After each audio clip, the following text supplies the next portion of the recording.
بہت سارے لوگ آج کے زمانے کے اندر پوچھتے ہیں بیعت کیا چیز ہے، بیعت کا مقصد کیا ہے اور اس کا ثبوت کہاں سے ملتا ہے۔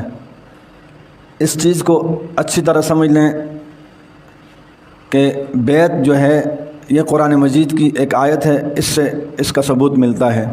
اللہ تعالیٰ نے قرآن مجید میں فرمایا یا ایھا النبی اذا جاءک المؤمنات یبایعنک علی الا یشرکن، اے نبی صلی اللہ علیہ وسلم آپ کے پاس جب عورتیں آئیں اور اس بات پر بیعت کریں کہ ہم نے آج کے بعد جو ہے شرک نہیں کرنا، چوری نہیں کرنی، اپنی اولادوں کو قتل نہیں کرنا، اور اسی طرح ولا یزنین، اور ہم نے بدکاری نہیں کرنی، اور پھر فرمایا کہ ہم بہتان نہیں لگائیں گی کسی پر۔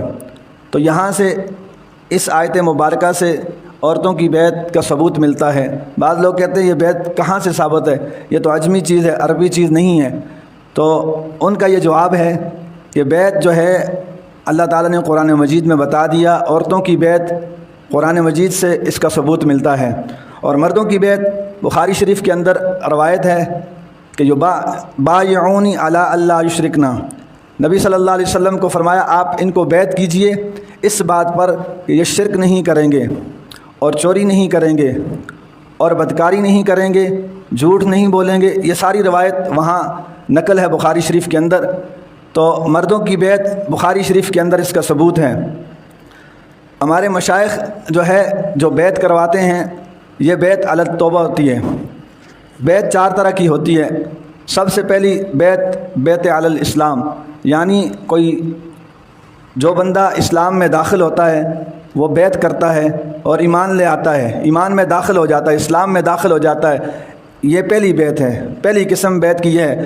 دوسری قسم بیعت علی الجہاد، یہ نبی علیہ الصلوۃ والسلام سے اس کا ثبوت ملتا ہے۔ نبی علیہ الصلوۃ والسلام نے صحابہ کرام کو جہاد کے اوپر بیعت کروائی کہ ہم نے اللہ کے راستے میں لڑنا ہے اور لڑتے لڑتے شہید ہو جانا ہے، یہ دوسری قسم بیعت کی ہے۔ تیسری قسم بیعت کی وہ یہ ہے کہ بیعت علی الخلافت، نبی علیہ الصلوۃ والسلام کے بعد حضرت ابوبکر صدیق رضی اللہ تعالیٰ عنہ کے ہاتھ پر پوری امت مسلمہ اور صحابہ کرام جو موجود تھے انہوں نے بیعت کی اور ان کو اپنا خلیفہ مانا، اور حضرت ابوبکر صدیق رضی اللہ تعالیٰ عنہ کے بعد حضرت عمر فاروق رضی اللہ تعالیٰ عنہ کے ہاتھ پر اس وقت جو امت تھی، صحابہ کرام تھے، سب نے بیعت کی۔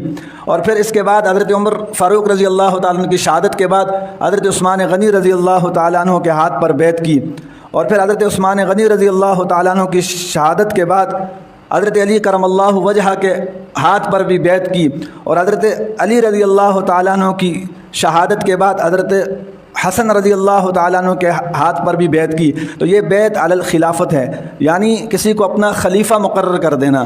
آج کے زمانے میں خلافت کا نظام ہے ہی نہیں ہے، تو یہ والی بیعت آج کے زمانے میں موجود ہی نہیں ہے۔ ہاں کہیں پر اگر شریعت نافذ کر دی جائے تو یہ والی بیعت دوبارہ بھی زندہ ہو سکتی ہے۔